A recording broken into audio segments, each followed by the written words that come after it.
Joliba TV News filɛbaw ani radio Joliba lamɛnbaw an ka foli ni tannu bi ka ɲɛsin aw bɛɛ lajɛlen ma an b'a fɔ aw ɲɛna aw ni ɲankuma aw mana kɛ diɲɛ fantan ani naani kɔnɔna la min bɛ tali kɛ Joliba TV News a bɛ k'ale de filɛ an b'a fɔ aw ɲɛna min ye kunnafoni gafew ye olu de lakali waati sera ladala ko don an fɛ yan nɔ don o don min bɛ tali kɛ ntɛnɛn fo ka se jumadɔnw ma an bɛ ye nin kɛnɛ in ka kunnafoni sɛbɛnw mana min sɛbɛn limanaw an b'olu lakale walasa aw bɛ se ka faamuya sɔrɔ jamana kunnafoni la cogo min na minnu bɛ k'an lajɛ an b'aw bɛɛ fo dantɛ foli min na an lamɛnnen don radio Joliba fana kan Bamako yan nɔ 105 Tomi Fufalaki segukaw fɛ yen nɔ an lamɛnnen don radio Joliba kelen kan yen nɔ 100 murumuru kelen o la an bɛ bɛɛ fo ka bɛɛ waleɲuman dɔn an b'a fɔ yen aw bisimila kunnafoni gafe olu lakali kɛnɛ kan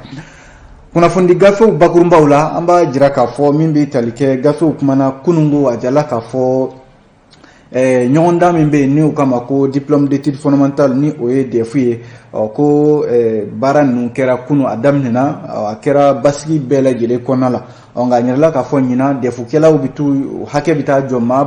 229 ani maa 205 olu la musomani 106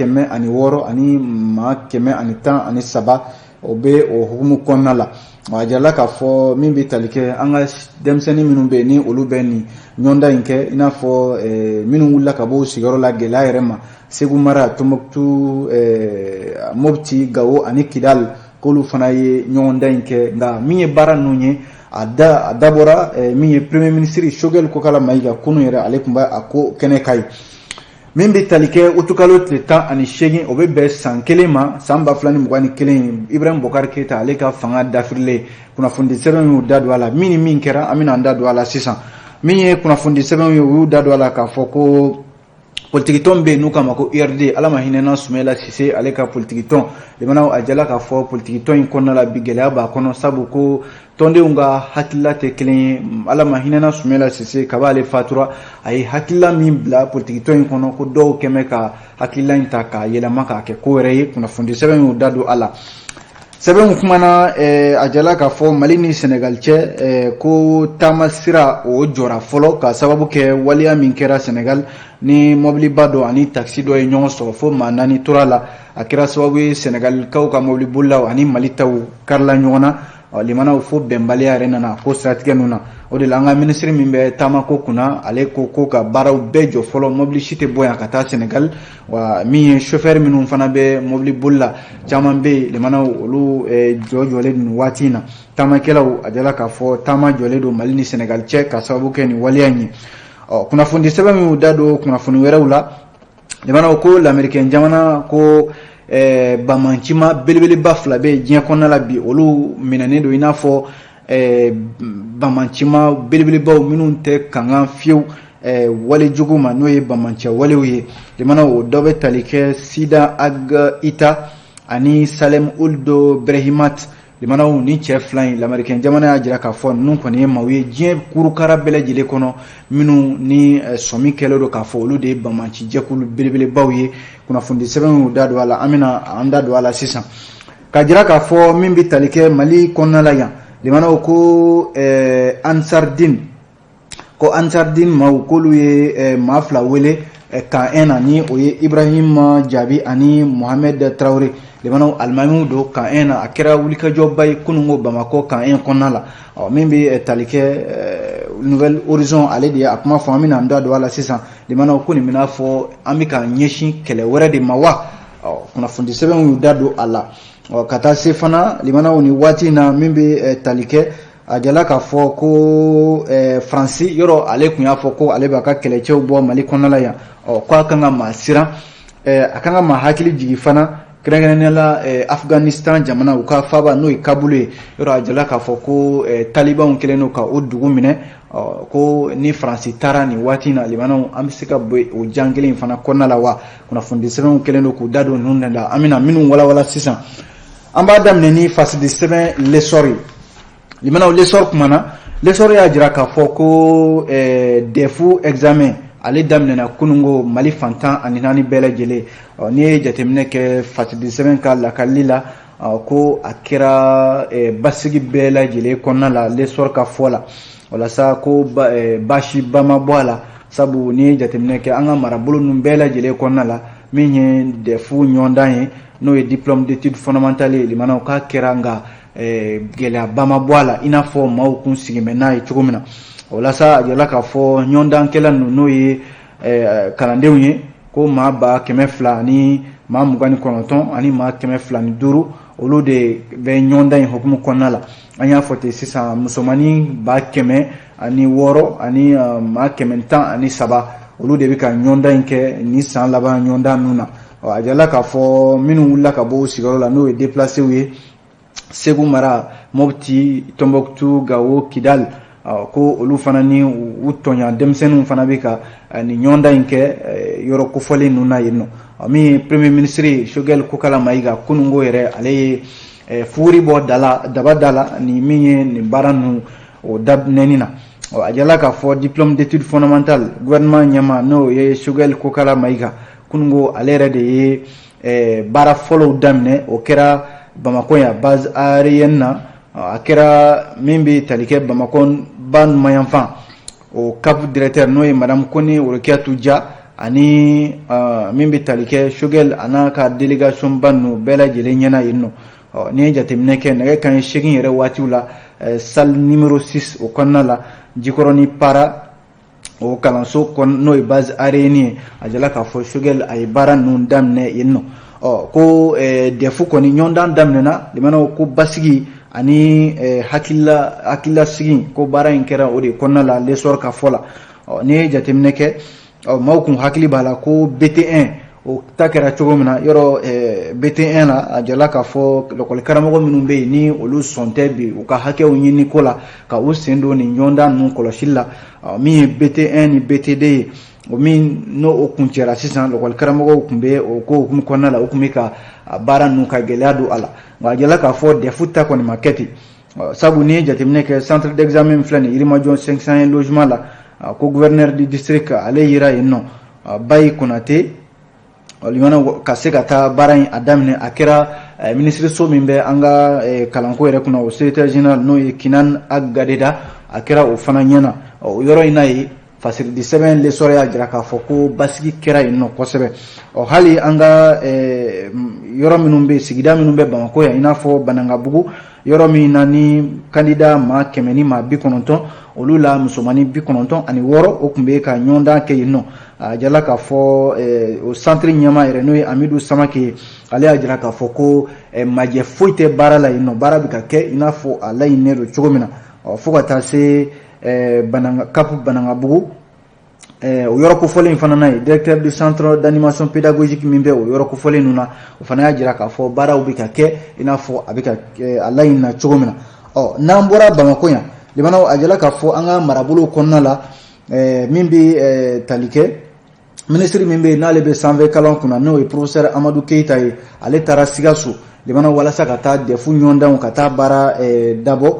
a jala k'a fɔ groupe scolaire Umaro Kɛlɛtigi Berete ko ale yɛrɛ yen nɔ ministre min b'an ka sanfɛ kalanso kunna walasa ka baaraw daminɛ ani a tɔɲa ministre min bɛ min b'an ka sigida ɲɛtaa kunna ani min ye Modibo Kone ye ani fo ka taa se Sikaso gouverneur ma Sinɛ Danbele ani directeur d'académie min bɛ Sikaso Sinali Togola fo ka taa se Sikaso maire ma Kalifa Sanogo ani professeur Amadou Keita min bɛ ministère la nin waati in na limana baara in daminɛna u ɲɛna u bɛɛ lajɛlen y'u ka ladilikanw di u bɛɛ lajɛlen y'u ka fɛɛrɛw fɔ kalandenw ye limana k'a jira k'a fɔ ɲɔgɔndan min ye nin ye n'o ye DEF ye a bɛ tali kɛ kalanden minnu bɛ yen n'u bɛ duguma kalanso kɛ o diplôme fɔlɔw de sɔrɔtɔ don n'i b'o ɲɔgɔndan kɛ limana a ka kan i ka jija yɛrɛ boloda sabu i bɔtɔ don hakɛ dɔ la ka taa hakɛ dɔ la n'o dun bɛ kɛ limana a ka kan i ka jija yɛrɛ boloda min ye ministre ye Amadou Keita ani ɲɛma minnu tun bɛ kɛnɛ in kan olu de y'o ladilikanw di kalandenw ma u ka se k'u jija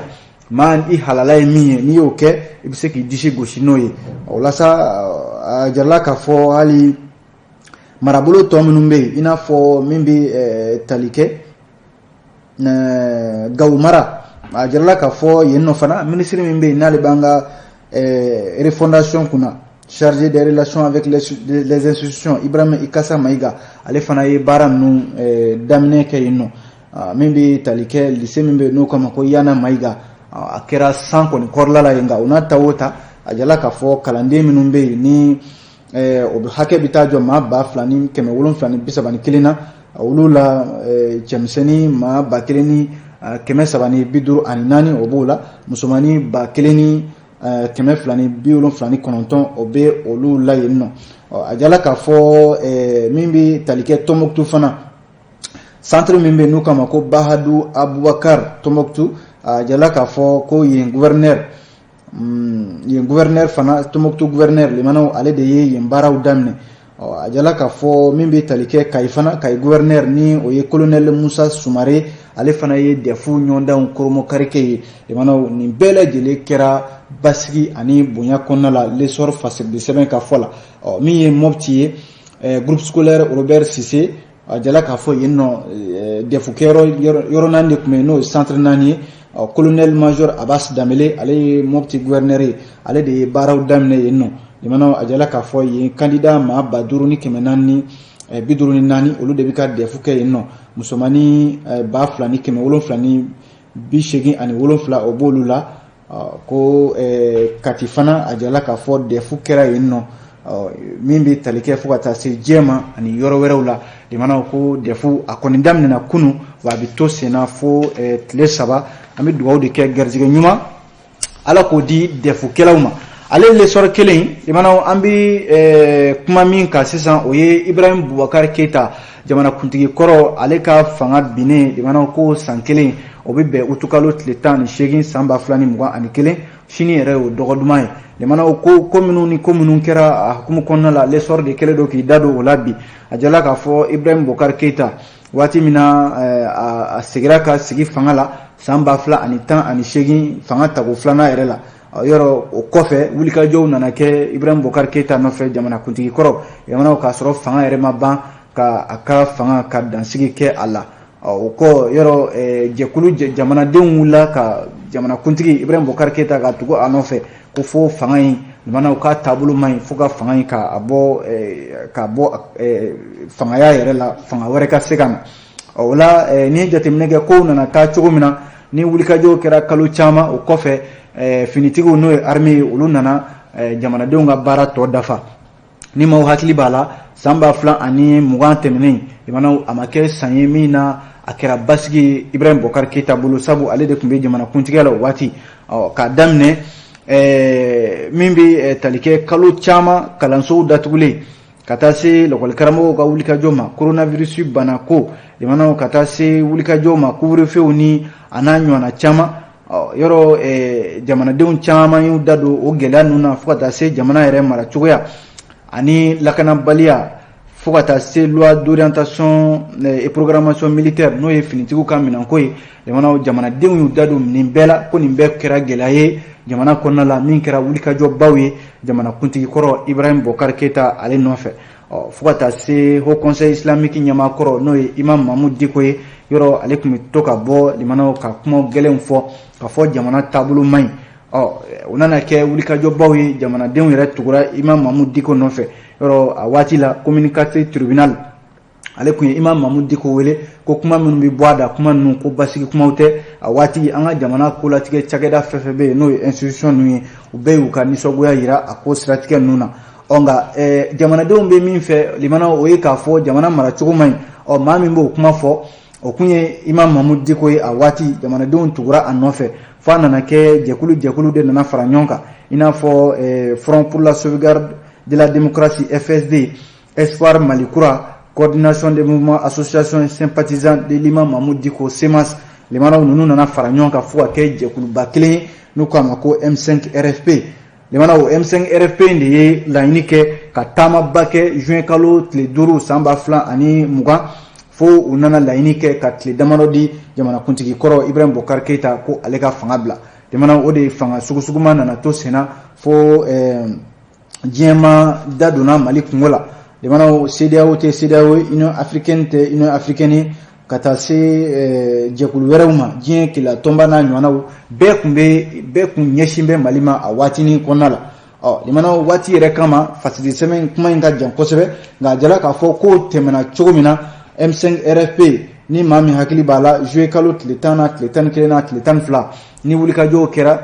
ni hali maafaw nana bɔ a la Imam Mahmud Dicko ale ka misiriw kɛrɛfɛ limana o bɛɛ nana kɛ ko ye komi ni maaw hakili b'a la wulikajɔw tora senna fo Ibrahim Bokar Keita ale ka fanga a nana sugusuguma k'a firi a nu kan nka ko in yɛrɛ bɛɛ daminɛna kalata min kɛra san 2020 député kalata limanaw ni dɔw ye jalakiba ta ka ɲɛsin cour constitutionnel ma k'a fɔ ale ye jaabi min bɔ limanaw ko jaabi ma ɲɛ ni wulikajɔw nana kɛ k'a fɔ ko o député ninnu k'u tacogo ma ɲɛ limanaw a jala k'a fɔ bi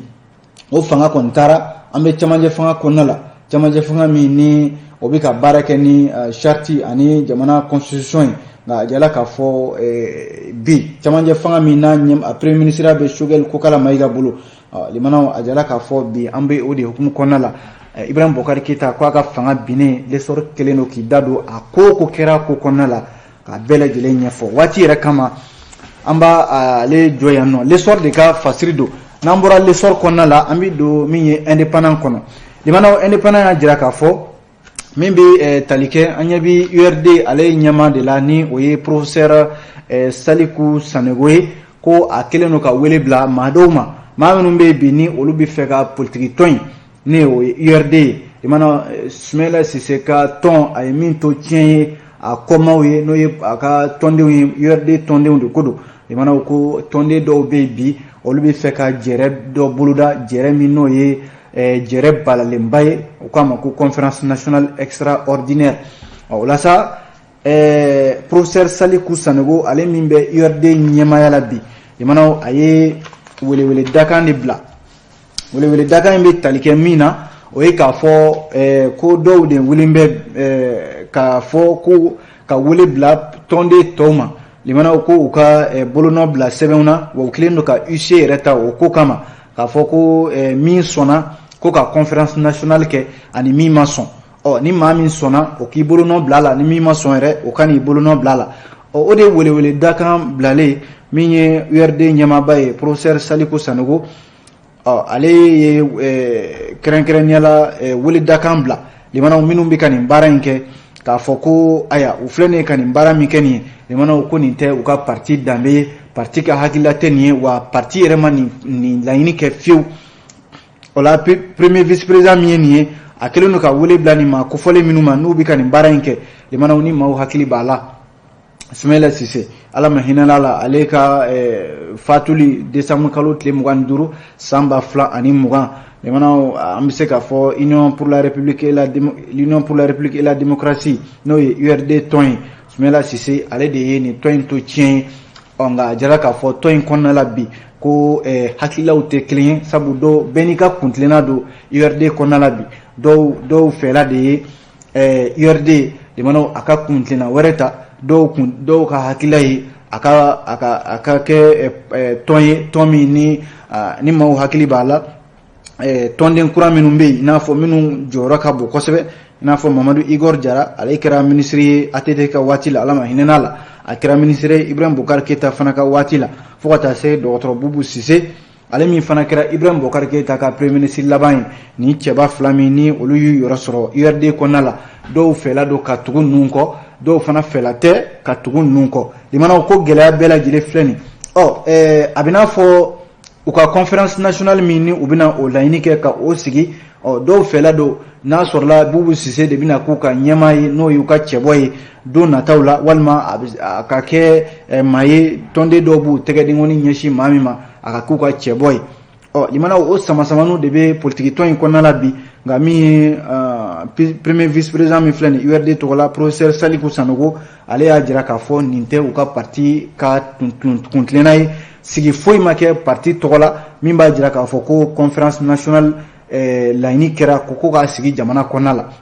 o la minnu bɛ ka nin baara in kɛ u k'a dɔn k'a fɔ jamanaden bɛɛ lajɛlen ɲɛ bɛ politiki tɔn in de la bi n'o ye URD ye olu ka hami tɛ dɔwɛrɛ ye politiki tɔn in a ka fanga ɲini ka jamana lafiya ka jamanaden bɛɛ lafiya professeur Saliku Sanogo a ko minnu bɛ ka nin baara in kɛ nin ye URD m'u bila la wa URD yɛrɛ ka laɲini tɛ o maa kofɔlen ninnu u yɛrɛ de ka hakililaw don nka u k'a dɔn k'a fɔ URD tɔndenya o tɛ n'a fɔ ko yɛrɛ sago kɛ walima min mana min ja o k'o kɛ tɔn kɔnɔna la tɔn de b'a laɲini ni conférence nationale bi kɛ tɔnden bɛɛ bi sigi k'a kuma fɔ bɛn bi k'a ka sɔn bi k'a ma nka maa dɔ ka wuli ka taa fɔ ko a y'a bolonɔ bila sɛbɛn na walima k'a fɔ de an ka conférence nationale kɛ ko URD mun fɔ maa si ye limanaw fasidi sɛbɛn indépendant ka fɔ la nin tɛ URD nin tɛ a danbe ye Sumala Sise taara ka tiɲɛ min to bi limanaw ko tiɲɛ in a bɛ ka tila dɛ kuma ye nin ye an ye nin bɔ min bɛ tali kɛ indépendant de kɔnɔ yan'an ka bɔ indépendant kɔnɔ limanaw a jala k'a fɔ sanba min nana kari tɛmɛnen na ko san in a ye tiɲɛniba de kɛ kɛrɛnkɛrɛnnenya sɛbɛnni kɔrɔ ale pɔn min bɛ yen n'u k'a ma ko weyoyanko weyoyanko pɔn a jala k'a fɔ ko yen ko sanji ye tiɲɛniba de kɛ sabu san donna pɔn in kɔnɔna la limanaw fo k'a sago ka tila ka taa don so minnu bɛ pɔn yɛrɛ kɛrɛfɛla la min ye sanjiba min na maaw hakili b'a la kari wuladani yɛrɛ fɛ ka don su la Bamakɔ kɔnɔna la yan nɔ a yala k'a fɔ sigida 4nan kɛrɛnkɛrɛnnenya la maa minnu bɛ yen ni olu bɛ pɔn tigɛ ka taa u ka denbayaw la caman de bɛ yen limanaw dɔw bɛ yen olu tora pɔn kɔfɛ ka sababu kɛ tɛmɛyɔrɔ kun tɛ yen sanji yɛrɛ bolo ma fasidi sɛbɛn l'indépendant ka fɔ la a ye tiɲɛniba de kɛ pɔn weyoyanko fanfɛla la sabu sanji ye pɔn datugu hali nɛgɛ minnu bɛ yen ni olu bɛ pɔn ni bɛ tɛmɛ a sanfɛla la ko sanji taara ni o dɔw yɛrɛ ye hali feerekɛla minnu bɛ pɔn kofɔlen in da la n'o ye telefɔni feerelaw ni minɛn wɛrɛw feerebagaw ye ani bololaminɛw ni fauteuil dilanlaw n'a ɲɔgɔnnaw a jarala k'a fɔ sanji taara ni a caman ka bololaminɛw ye a jarala k'a fɔ tiyoba dɔ bɛ yen ni o ye tiyo galva ye ni orange maaw ka nɛgɛjuru sira dɔ b'o kɔnɔ o bɛ kɛ sababu ye maa minnu bɛ yen ni olu bɛ pɔn weyoyanko fanfɛla la olu bɛ nɛgɛjuru siraw sɔrɔ o de sababu la ko sanji kɛra sababu ye k'o fana tigɛ sigida minnu bɛ yen i n'a fɔ Sɛbɛnnikɔrɔ Kabalabugu Sibiribugu ani Mande commune rurale olu caman bɛ yen olu ka nɛgɛjuru siraw ko gɛlɛya donna o la o yɔrɔ kofɔlen ninnu na nka limanaw n'i ye jateminɛ kɛ nin ko in na ko a bɛ n'a fɔ pɔn in kun kan ka dilan cogo min na limanaw a ma dilan ten o de y'a to sanji bɛna nin cogoya la ka pɔn in ka tiɲɛni don a kunna ko gardien dɔ bɛ a yɔrɔ kofɔlen in na o y'a jira k'a fɔ ko cakɛda dɔ bɛ yen n'o k'a ma ko entreprise Covec ko o yɛrɛ a na kɛ o bɛ sɛgɛn lafiɲɛbɔ la sisan o de ye pɔn weyoyanko dilan san 2011 ani san 2012 ni ɲɔgɔn cɛ pɔn in limanaw ko a kun kan ka dilan k'a kɛ i n'a fɔ ballon bɛ cogo min na k'a kori cogoya sugu dɔ la walasa hali ni ji nana ji kana se ka jɔ a sanfɛ nka a waatinin kama minisiri min tun bɛ yen ko minisiri in de ye cakɛda in n'o ye Covex k'u teliya k'a f'u ɲɛna a y'a teliya baara ka ban a waati la Covex yɛrɛ ɲɛmaa min tun bɛ yen san 2012 waati septembre kalo tile 22 ko o ye baara yɛrɛ bila ka sababu kɛ minisiri ye u diyagoya ko f'u ka baara teliya ko bɛnkun kɛra plan min yɛrɛ kan ko ka pɔn k'o ye limanaw ko pɔn ma k'o ye a kana kɛ don nataw la a fɔra ko pɔn ka dilan ni plan min ye n'a ma k'o ye jalaki ka bɛn o kan o kun ye bɛnnenɔgɔ dɔ ye o ye baara bila a waati la a na kɛ limanaw pɔn in ma dilan ka kɛ a kun laɲini don cogo min na o de kɛra sababu ye sanji mana na a bɛ tiɲɛni kɛ kuma in ye dɛ limanaw an ye nin bɔ l'indépendant de kɔnɔ a bonya bi fasiri la n'an tora fasiri sɛbɛnw kɔnɔna la an bɛ don min ye l'indicateur du renouveau ale kumana indicateur y'a jira k'a fɔ nin waati in na min bɛ tali kɛ waleya min kɛra Senegal jamana ka Kaolack ni limanaw ni bɔ yɛrɛ bɔra la a jarala k'a fɔ Kaolack ni maa min b'a dɔn o ye Senegal duguncinin dɔ ye Dakar walasa sirabankan kasara dɔ de min kɛra kari tɛmɛnen na utukalo tile 15 san 2021 ko ni ye jateminɛ kɛ a bɛ n'a fɔ siraba yɛrɛ sanfɛ camion dɔ o de nana yɛlɛ taxi dɔ kan a na kɛ camion ye maliden dɔ de ka camion don min nana yɛlɛ kɛrɛnkɛrɛnnenya la taxi dɔ kan maa 4 olu de fatura ko siratigɛ la mobili n'o ye taxi ye o de y'i to boli la limanaw kana don camion dugumana la kunungo ntɛnɛn a jala k'a fɔ wale min kɛra nin ye ni fɔɲɔgɔnw donna a ko siratigɛ la minisiri min b'an ka taamako kunna n'o ye Danbele Madina Sisoko ye ale y'a jira k'a fɔ ko tama o tama be ni bi bɔ Mali kɔnɔ ka taa Senegal ko bɛɛ lajɛlen ka jɔ fɔlɔ fo basigi ka na kow la ko in kɔni a kɛra sababu ye Kayi Diboli ale frontière la ka taa se Mahina yɔrɔw la maa minnu be n'o ye chauffeur n'a ɲɔgɔnnaw ye ko wulikajɔw tɛmɛna u ni ɲɔgɔn cɛ fo gɛlɛyaw donna u ni ɲɔgɔn cɛ maaw yɛrɛ bolofɛnw caman tiɲɛna ka sababu kɛ maaw cira ɲɔgɔn na a yɔrɔ kofɔlen ninnu na wa o waleya kelen fana tun bɛ kɛ Kati nka a jarala k'a fɔ jɛkulu ɲɛmaa minnu bɛ i n'a fɔ Ben le Cerveau n'a ɲɔgɔnna ninnu ani Youssouf Traoré n'o ye conseil malien des transporteurs o ɲɛmaaw olu kɔni welewelema dabila maaw ma u ka se ka ji dɔɔni kɛ u koliji la walasa basigi bɛ se ka na cogo min na nka a jarala k'a fɔ kunun yɛrɛ maa bɛ ko e tun bɛ fɛ ka bɔ Mali kɔnɔ ka taa Senegal a kɛra car taasira ye o a kɛra camion ye o jamanaw k'a bɛɛ lajɛlen jɔra ka sababu kɛ nin waleya in ye sabu siran kelen don min ye o ye k'a fɔ Senegal ka den dɔw bɛ yen minnu yɛrɛ kɔngɔmanen don ani maliden dɔw k'a fɔ ko tiɲɔgɔnya bɛ u ni ɲɔgɔn cɛ a kana kɛ gɛlɛya ye walasa min kɛra Senegal jamana ka sabu k'a kun ɲini ka kɛ tajuru sara yɛrɛ ye ala k'an kisi o tɔɔrɔ ma l'indicateur de y'a fɔ limanaw ale indicateur kelen na a jarala k'a fɔ ko nin waati in na ko jadisima belebeleba fila bɛ yen minnu bɛ yen ni dɔw bɛ yen nɔ olu bɛ Mali kɔnɔna la yan dɔw yɛrɛ bɛ olu bɛ jamana wɛrɛw kan ko l'américain jamana kelen do ka ninnu bila u ka maaw fɛ maa minnu bɛ ni u jatelen do i n'a fɔ jadisi belebelebaw diɲɛ kɔnɔna yɛrɛ la walasa l'américain ka secrétaire d'état n'o o ye Anthony Blinken ye ale de y'a jira k'a fɔ ko jadisima 5 bɛ yen minnu bɛ diɲɛ kɔnɔna la dɔw bɛ yen olu bɛ groupe de soutien à l'islam et aux musulmans JENIM o jɛkulu kɔnɔ o dɔ ye Sidan Ag Ita ale yɛrɛ ye commandant ye Kidal marabolo kɔnɔna la Mali la yan nɔ ani Salem Ould Brehimat ale ye Mauritanie ka de ye ale fana sigilen don Mali kɔnɔna la yan ka taa se Burkina Faso terroriste belebeleba minnu bɛ yen ni olu bɛ Mali ni Burkina cɛ a jala k'a fɔ nin maa kofɔlen ninnu olu de tɔgɔ fɔra min ye l'américain jamana fɛ k'a fɔ ko limanaw ko u bɛ maaw fɛ minnu ye jadisibaw ye walasa maa kofɔlen minnu ye nin ni o ye Bonomad Mashoud Oumar ale ye État islamique Mozambique Sida Ag Ita Salem Ould Brahima ale fana bɛ Mali kɔnɔna la yan